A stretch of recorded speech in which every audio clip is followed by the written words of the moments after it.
Good morning વિદ્યાર્થી મિત્રો. આપણે ગયા લેક્ચરમાં પ્રશ્ન નંબર 5 સુધી જોયું હતું. આજે આપણે ક્વેશ્ચન નંબર 6થી જોઈશું. તો જેમાં તમને કીધું છે કે દશાંશનો ઉપયોગ કરી નીચેના દરેકને સેમીમાં ફેરવવાના છે. તો પહેલું છે 2 મીમી.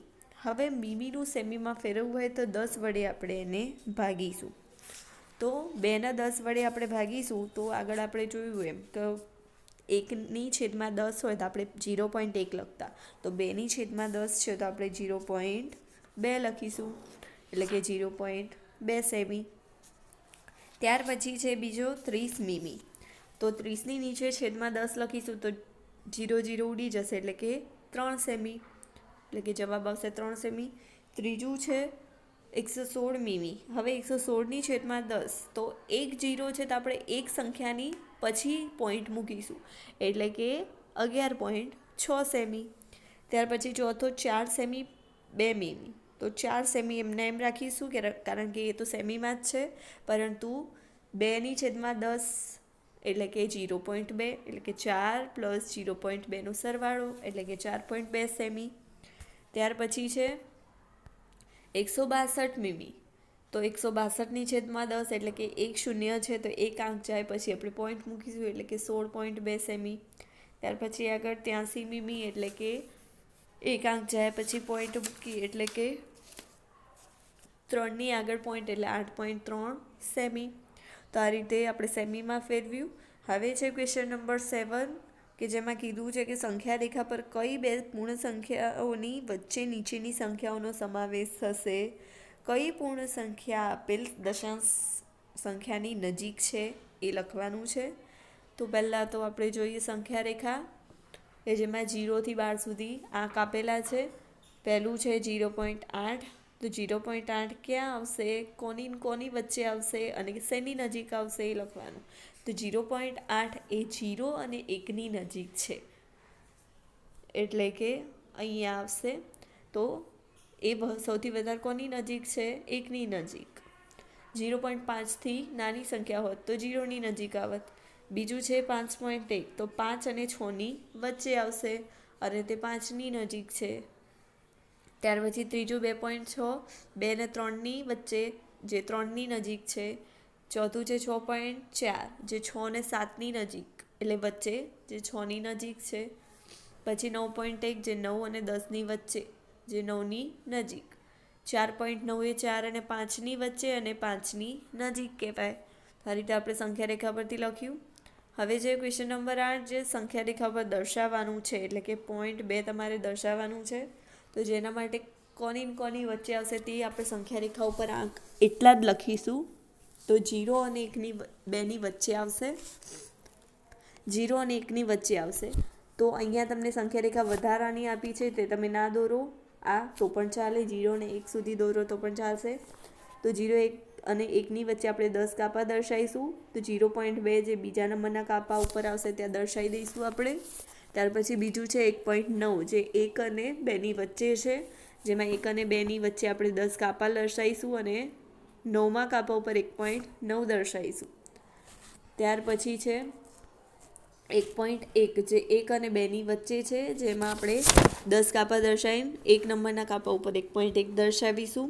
ત્યાર પછી ચોથું છે 2.5. તો જે 0 અને 3ની વચ્ચે, એટલે કે 2 અને 3ની વચ્ચે આવશે, જેમાં 5 નંબરના કાપા ઉપર આપણે 2.5 દર્શાવીશું. ત્યાર પછી ક્વેશ્ચન નંબર 9 છે કે સંખ્યા રેખા ઉપર તમને ABCD બિંદુ આપેલા છે અને સંખ્યા લખવાની છે.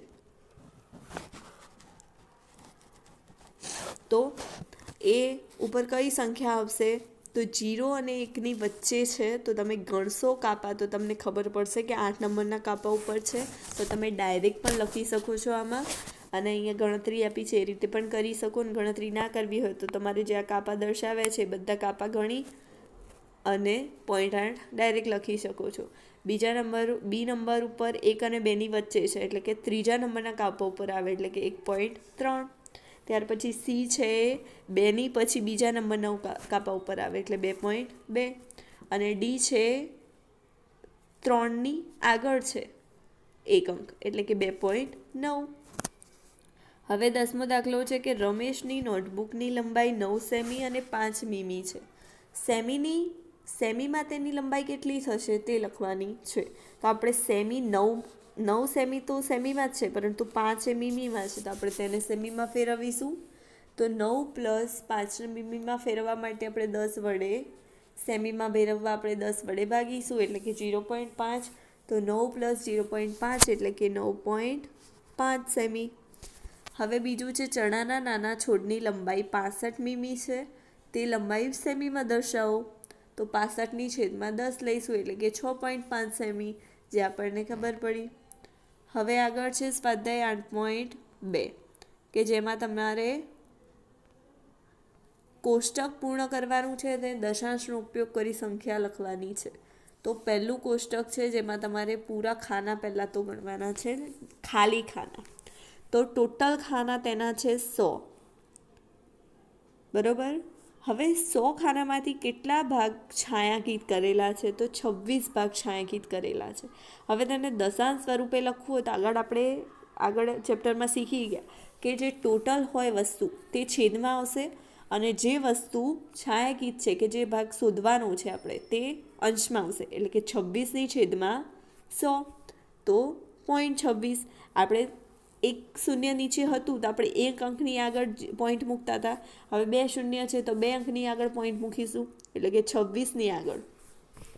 બીજું છે જેમાં એક આખું બોક્સ 100નું ભરેલું છે, બીજું આખું બોક્સ 100નું, એટલે કે 200 થશે. તો 100 અને 100 અલગ અલગ લખ્યા આપણે.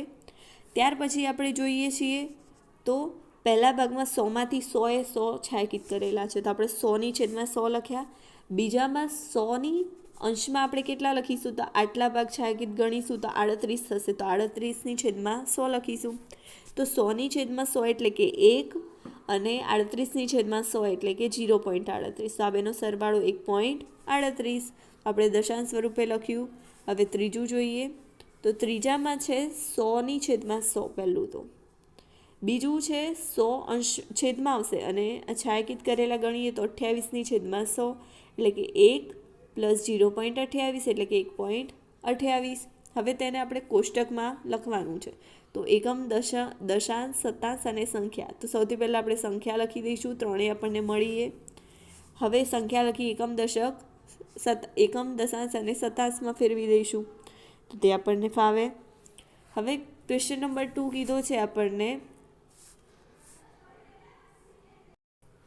તો ક્વેશ્ચન નંબર 2માં કીધું છે કે દશાંશ સ્વરૂપમાં લખેલી છે તેમાંથી આપણે સંખ્યા બનાવવાની છે.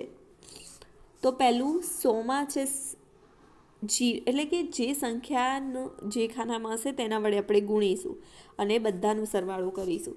તો 100 ગુણ્યા 100 એટલે કે 0 ગુણ્યા 100, પછી 0 ગુણ્યા 10, પછી ત્રીજો અંક છે 3 એટલે કે 3 ગુણ્યા 1, પછી 2 લઈએ તો કે 2 ગુણ્યા 1ની છેદમાં 10, પછી 5 લઈએ તો કે 5ની છેદમાં 5 ગુણ્યા 1ની છેદમાં 100. ત્યાર પછી 0, તો 0ને ગુણીશું 1ની છેદમાં 1000. તો આ રીતે આપણે ગુણાકાર કર્યા અને તે બધાનો સરવાળો કરીશું. તો આનો પહેલાંનો સરવાળો આવશે 0, ત્યાર પછી 0 વડે કોઈ પણ સંખ્યા ગુણીએ એની 0 જ જવાબ આવશે. ત્યાર પછી 3 જોડે 1 ગુણીએ છીએ તો 3, 2 ગુણ્યા 1ની છેદમાં 10 એટલે કે 2ની છેદમાં 10 એટલે કે 0.2, 0.05 અને 0. આ બધાનો સરવાળો કરીશું તો 3.25 જવાબ આવશે, જે આપણી પહેલી સંખ્યા છે.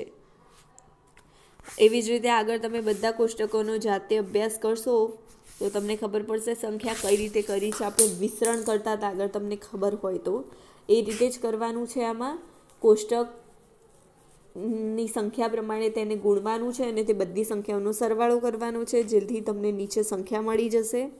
તો આ તમારે કરવાનું. હવે આગળ ક્વેશ્ચન 3માં પણ એવું કીધું છે કે સ્થાન કિંમતને કોષ્ટક બનાવીને લખવાનું છે. તેમાં તમને સંખ્યા આપી છે અને કોષ્ટક બનાવવાનું છે, તો તે પણ તમને આવડી જાય. તો તમારે 0.29 પહેલું છે, તો 0.29 સંખ્યા છે તો પાછળથી આપણે ગણવાનું ચાલુ કરીએ 9.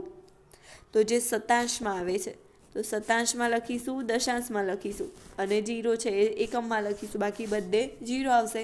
એ રીતે તમારે આ કોષ્ટક ભરવાનું છે. આ બે વસ્તુ હોમવર્કમાં છે કે જે તમારે જાતે કરવાની રહેશે. હવે ક્વેશ્ચન 4 આપણે જોઈએ કે જે તમારે દશાંશ સ્વરૂપે તેનો સરવાળો કરવાનો છે. તો પહેલો દાખલો છે 20 + 9 + 4/10 + 1/100. તો જે સંખ્યા સાદી સંખ્યા છે તે આપણે એમને એમ નીચે ઉતારીશું. હવે 4/10 છે તો 0.4 કરીશું અને 1/100 છે તો 0.01 કરીશું. હવે આ બધી સંખ્યાનો આપણે સરવાળો કરીશું. હવે બીજો દાખલો છે 137 + 5/100. હવે 5/100 છે તો 5 મૂકીશું, તેની આગળ હજી એક સંખ્યા જોઈશે તો આપણે 0 લગાવીશું તો 0.05 અને 137નો સરવાળો તો 137.05. ત્યાર પછી ત્રીજો દાખલો છે 7/10 એટલે કે 0.7 આવશે. ત્યાર પછી 6/100 એટલે કે 0.06 અને 4/1000 એટલે કે 3 સંખ્યા પછી પોઈન્ટ એટલે કે 0.004. તો ત્રણેયનો સરવાળો કરીએ તો 0.764 જવાબ મળશે. હવે ચોથો દાખલો છે તો 23 + 2/10 + 6/1000. તો 23 એમના એમ મૂકીશું, 2/10 એટલે 0.2 અને 6/1000 એટલે 0.006, જેનો સરવાળો કરીએ તો 23.206 મળશે. ત્યાર પછી છે આગળ 700 + 20 + 5 + 9/100. તો આ ત્રણેય સંખ્યાનો સરવાળો આપણને 725 મળે. ત્યાર પછી 9/100 એટલે કે 0.09, તેનો સરવાળો 725.09. તો આમ આપણે સંખ્યાના સરવાળા કર્યા. હવે ક્વેશ્ચન નંબર 5 છે કે દશાંશને આપણે શબ્દોમાં લખવાના છે. તો શબ્દોમાં લખવા માટે 0.03 એક સ્ટેપ આગળ વધીને આપણે જોઈશું. ફરીથી જોઈએ તો કે 0 પછી પોઈન્ટનું આપણે લખીશું દશાંશ, પછી છે 0 તો 0 અને છેલ્લે 3. ત્યાર પછી બીજું જોઈએ તો 1.20, પછી છે 108.56, બધું એક લાઇનસર આપણે સ્ટેપ બાય સ્ટેપ લખીશું. ત્યાર પછી છે 10.07, ત્યાર પછી 0.032, ત્યાર પછી 5.008. તો આ રીતે આપણે શબ્દોમાં લખ્યું. હવે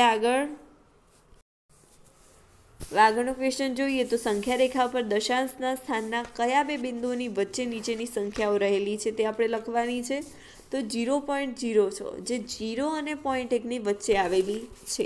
ત્યાં તમને નોર્મલી બેઝિક ક્વેશ્ચન ખબર પડી જાય કે કોની વચ્ચે આવેલી છે. હવે છે 0.45 તો કે 0.4 અને 5, 0.5ની વચ્ચે. એક વસ્તુ તો આપેલી જ હોય તમને સવાલમાં, એ જ આવશે અને બીજી આપણે એની પાછળની તરત લઈ લઈએ. હવે છે 0.19 તો કે 0.1 જે આપણને સવાલમાં જોઈને ખબર પડે. અને 0.1ની પછી કઈ આવે તો કે 0.2, તો 2ની વચ્ચે આવેલું છે. હવે છે 0.66 તો કે 0.66માં 0.6 આવેલું છે એટલે કે 0.6 અને તેની પછીની સંખ્યા 0.7ની વચ્ચે. ત્યાર પછી આગળ 0.92 તો 0.9 અને આપણે 0.10 ના કહી શકીએ, 0.10ની જગ્યાએ 1 એટલે કે 0.9 અને 1ની વચ્ચે. પછી છે 0.57 તો કે 0.5 એ સંખ્યામાં જ આવેલું છે, તેની તરત પછીની સંખ્યા 0.6 તો કે 0.5 અને 6ની વચ્ચે આવેલું છે. આ રીતે આપણે જોયું. હવે આગળનો પ્રશ્નમાં એવું હશે કે અતિસંક્ષિપ્ત સ્વરૂપમાં લખવાનું રહેશે તમારે. તો આપણે એ જોઈએ ક્વેશ્ચન નંબર 7, જેમાં પહેલો દાખલો છે 0.60. હવે આ 0.60ના તમારે સૌથી પહેલાં તો દશાંશ સ્વરૂપે લખીશું આપણે, અપૂર્ણાંક સ્વરૂપે, અને ત્યાર પછી આપણે તેના અતિ સંક્ષિપ્ત સ્વરૂપ એટલે કે જેટલા છેદ ઉડે તેટલા આપણે ઉડાડીશું. આપણે પ્રથમ સત્રમાં પણ આ વસ્તુ શીખ્યા છીએ, અહીંયા પણ એવું જ કરીશું. તો 0.60 એટલે કે પોઈન્ટની પછી 2 અંક છે એટલે કે છેદમાં આપણે 2 શૂન્ય મૂકીશું એટલે કે 100.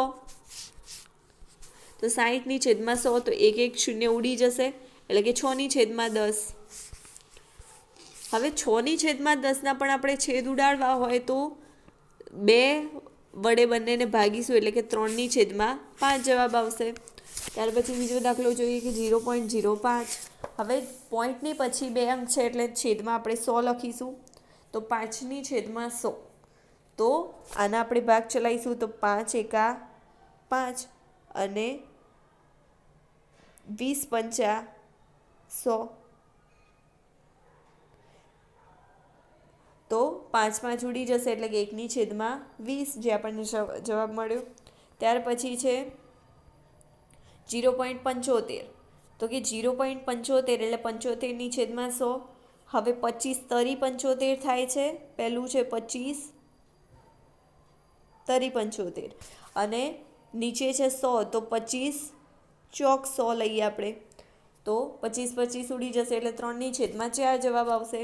ત્યાર પછી આગળ 0.18.